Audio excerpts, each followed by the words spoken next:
Devocionais A Bíblia Toda em um Ano. Hoje, Daniel, capítulos 4 a 6.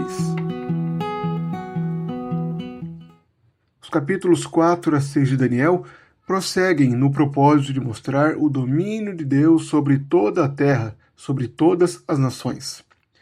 No capítulo 4, o próprio rei Nabucodonosor escreve uma carta que Daniel posteriormente anexou no seu livro.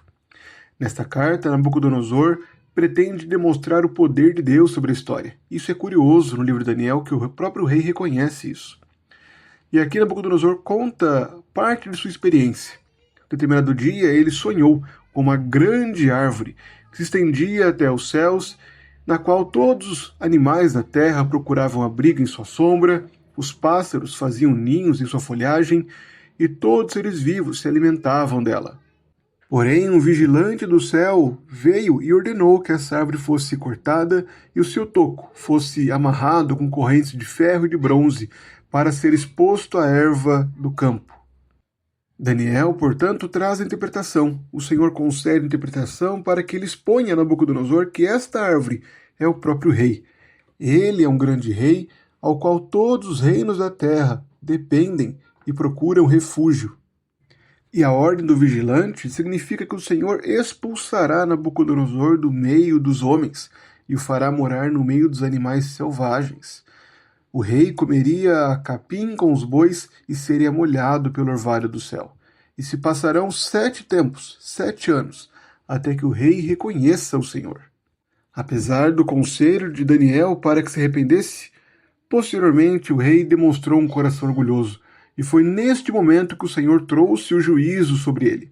Durante 7 anos, Nabucodonosor viveu como animal. O seu coração foi enlouquecido e ele passou a ser molhado pelo orvalho do campo e viveu no meio dos animais. Após esses 7 anos, o Senhor trouxe de volta a razão a Nabucodonosor. E ele declarou ao Senhor: o seu domínio é eterno e o seu reino se estende de geração em geração. Todos os moradores da terra são considerados como nada, e o Altíssimo faz o que quer com o exército do céu e com os moradores da terra. Não há quem possa deter a sua mão, nem questionar o que ele faz. O capítulo seguinte traz a imagem de um outro rei. Belsassar é outro rei que seria confrontado com a soberania de Deus. Belsassar realizou um grande banquete em que bebia e apreciava o vinho, e mandou trazer todos os utensílios de ouro e de prata que Nabucodonosor havia tirado do templo de Jerusalém. Enquanto ele e seus convidados bebiam o vinho nesses utensílios sagrados ao Senhor, também davam louvores aos deuses de ouro, de prata, de bronze, de ferro, de madeira e de pedra. Foi neste momento em que apareceram alguns dedos de mão humana que começaram a escrever na parede do Palácio Real. Belsassar ficou perplexo com essa visão e ordenou que os sábios viessem para interpretarem aquilo que estava escrito na parede. Daniel é chamado pela rainha-mãe, que o leva para interpretar aquilo que estava na parede. Daniel relembra a Belsassar que o Senhor deu, o Deus Altíssimo deu a Nabucodonosor, o seu pai, toda a glória que ele possuía.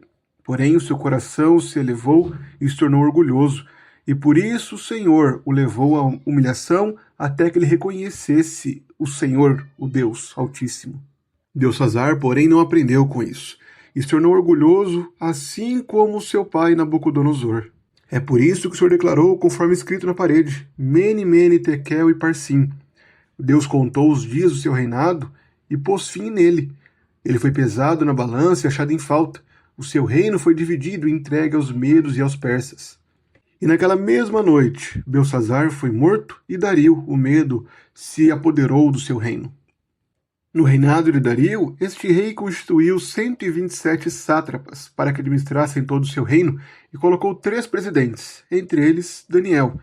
Daniel se destacou em relação aos outros presidentes, o que provocou a inveja deles. Assim, ordenaram que o rei decretasse que ninguém orasse a outro deus ou pedisse a outro homem que não fosse o rei. E foi nesse ponto que Daniel foi achado culpado por orar ao Senhor, e assim lançado na cova dos leões. O Senhor, porém, o livrou, e assim como os outros reis, Dario veio a reconhecer o poder do Senhor. Porque ele é o Deus vivo, e que permanece para sempre. O seu reino não será destruído, e seu domínio não terá fim. Esses capítulos mostram a soberania do Senhor. Mostram que ele governa sobre toda a história, sobre Nabucodonosor, sobre Belsazar e sobre a própria situação de Daniel ao ser perseguido pelos outros presidentes dos sátrapas. Para o povo exilado, esse era um lembrete de que o Senhor governava a história e protegia aqueles que confiavam nele.